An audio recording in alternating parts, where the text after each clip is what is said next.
कोई देता नहीं है, आशीर्वाद लिया जाता है। इस बात को ठीक से समझिएगा। जिस भाव से हम प्रणाम करते हैं उसी भाव से सामने वाले की ओर से आशीर्वाद भी मिलता है। पहली बात, माताओं को लेट करके दंडवत प्रणाम नहीं करना चाहिए। देखा देखी में माताएं भी लुटियाई जा रही हैं, महाराज दंडवत, ये अपराध है। स्त्री को लेट करके प्रणाम करने से मना किया गया है। आगे और बोलूं, हाँ? बेटियों को किसी का भी पांव छू के प्रणाम नहीं करना चाहिए। जो कुंवारी बेटियां हैं जिनकी शादी नहीं हुई है, कितनों बड़का महात्मा क्यों ना हो, तोप क्यों ना हो, उनको पांव छू के प्रणाम नहीं करना चाहिए। कैसे करना चाहिए महाराज? दूर से खड़े होकर दोनों हाथ जोड़ करके और सिर झुका के प्रणाम करना चाहिए, बस। समझ में बात आ रही है? हाँ। लेकिन जिसकी शादी हो गई है, जो बहू बन गई है, उनके लिए मर्यादा है कि बैठ करके अब पांव छू करके प्रणाम करें। कोई सन्यासी महात्मा है तो दूर से हाथ जोड़ करके प्रणाम करें। तो लेकिन ये छूट पुरुष को नहीं दी गई है, न लड़कों को। पुरुष को और बच्चों को दंडवत करना चाहिए। जिस बच्चे के पेट के बाल उतर गए हैं, जब तक पेट का बाल, समझ रहे हैं ना, मुंडन जब तक नहीं हुआ तब तक उसको बालक कहा गया है। पेट के बाल जब तक सिर में है तब तक वो बालक है। और जिसका मुंडन संस्कार नहीं हुआ है, उस बच्चे से कदापि पांव नहीं स्पर्श कराना चाहिए। ये भगवत अपराध के बराबर है। जिस बच्चे का पेट का बाल नहीं उतरा, वो साक्षात अभी भगवान का स्वरूप है, उससे पांव स्पर्श नहीं कराना चाहिए। लेकिन मुंडन संस्कार यदि हो गया, फिर उस बच्चे को बचपन से आदत दिलाइए, जो भी दिखाई पड़े बड़ा उसको पांव छूकर प्रणाम करे। न लौटाए तो कम से कम पांव छू के प्रणाम करे। घुटना न छुए, कमर न छुए, पेट न छुए, झुके का। अच्छा, मजे की बात सुनो, यदि महाराज जी, आचार्य जी बाएं हाथ में है तो अब झुकने प्रणाम के घूमना पड़ेगा दाहिना हाथ के लिए, तो बाएं से छू दो। ये व्यवहार नहीं है। देखिए, प्रणाम में बड़ी शक्ति है। एक ऋषि हुए मार्कंडेय जी। आप में से कौन कौन नाम सुना है? मार्कंडेय ऋषि की उम्र थी कुल 11 वर्ष। सरकार कितनी थी? 11 वर्ष की उनकी कुल आयु थी। माता पिता को पता था कि इनकी आयु 11 वर्ष की है। बस माँ ने उनको शिक्षा दी कि कोई भी दिखाई पड़े बड़ा, उसको दंडवत करो। ये मत देखो कि वो कौन है, जो भी बड़ा दिखाई पड़े उसको दंडवत करो। मार्कंडेय ऋषि बचपन से आदत में ले लिए। नारद जी एक बार आ रहे थे, अब मार्कंडेय ऋषि ने उनको दंडवत कर लिया। जैसे दंडवत किया तो नारद जी के मुख से निकल गया, चिरंजीवी भव। क्या कहा? चिरंजीवी, अमर हो जाइए। मार्कंडेय ऋषि प्रणाम करके बोले, नारद जी आपका आशीर्वाद विफल हो जाएगा। तो क्यों? बोले मेरी उम्र ही 11 साल की है, अब मैं चिरंजीवी कैसे हो जाऊंगा। अब नारद जी फंस गए कि मैंने तो इनको वरदान दे दिया, चिरंजीवी भाव का आशीर्वाद दे दिया। नारद जी बोले, अच्छा एक काम करो, मैं तुमको एक जगह लेके चल रहा हूं। जैसे हमको प्रणाम किए हो, बिना अपना नाम पता बताए भीतर जाना और दंडवत कर लेना। तो मार्कंडेय ऋषि को नारद जी लेकर गए ब्रह्मा जी के पास, ब्रह्मलोक। अब बोले जाओ भीतर दंडवत करो।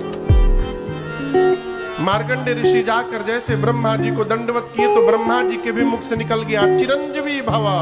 अब जैसे ब्रह्मा जी बोले, नारद जी बोले हमार टेंशन समाप्त।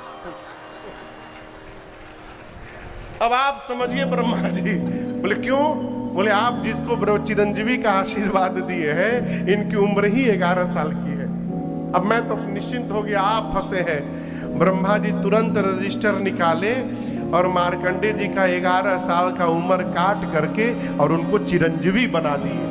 ये प्रणाम की शक्ति है। इसलिए बच्चों से बचपन से आदत दिलाइए।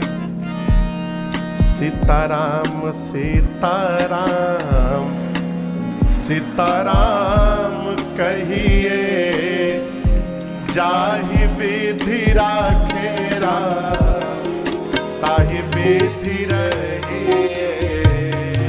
सीताराम सीताराम सीताराम सीताराम। कई लोग कहते हैं मैं बहुत अच्छा हूं। अच्छी बात है, अपने को अच्छा मानना ही चाहिए।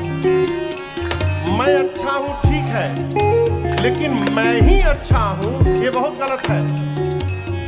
इसी को कहते हैं अभिमान। और साधक भारत का युद्ध निश्चित हुआ। कौन सा युद्ध? महाभारत। भगवान कृष्ण द्वारिका में थे। एक ही दिन अर्जुन और दुर्योधन दोनों कृष्ण से सहायता लेने गए। सबसे पहले अर्जुन पहुंचे। भगवान सोए हुए थे। अर्जुन जी जाकर नहीं, पहले दुर्योधन गए। जाकर भगवान कृष्ण के सिर के पास खड़े हो गए, सिरहाने। बाद में अर्जुन आए तो आकर भगवान के चरण के पास खड़े हो गए। कन्हैया की जब आंख खुली तो सामने अर्जुन पर दृष्टि गई। बोले पार्थ तुम कब आए? पीछे से दुर्योधन ने कहा मैं भी आया हूं। भगवान ने कहा लेकिन मेरी दृष्टि तो पहले मेरे पार्थ पर पड़ी है। अर्जुन ने कहा नहीं प्रभु, मेरे से पहले भ्राता आए हैं। भगवान ने पूछा कहिए क्यों आए हैं? दोनों ने कहा सहायता चाहिए। भगवान बोले देखो, मैं युद्ध में शस्त्र नहीं उठाऊंगा, निहत्था रहूंगा, किसी पर प्रहार नहीं करूंगा।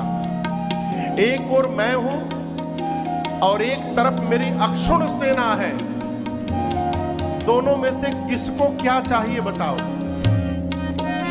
दुर्योधन बोला पहले मैं आया हूं, पहले मैं मांगूंगा। भगवान ने कहा लेकिन मेरी दृष्टि तो पहले अर्जुन पर पड़ी है, पहले अर्जुन मांगेगा। और अर्जुन तुम्हारा छोटा भाई है, इसलिए छोटे भाई का अधिकार पहले होता है। अब अर्जुन को डर, दुर्योधन को डर कहीं अर्जुन सेना न मांग ले।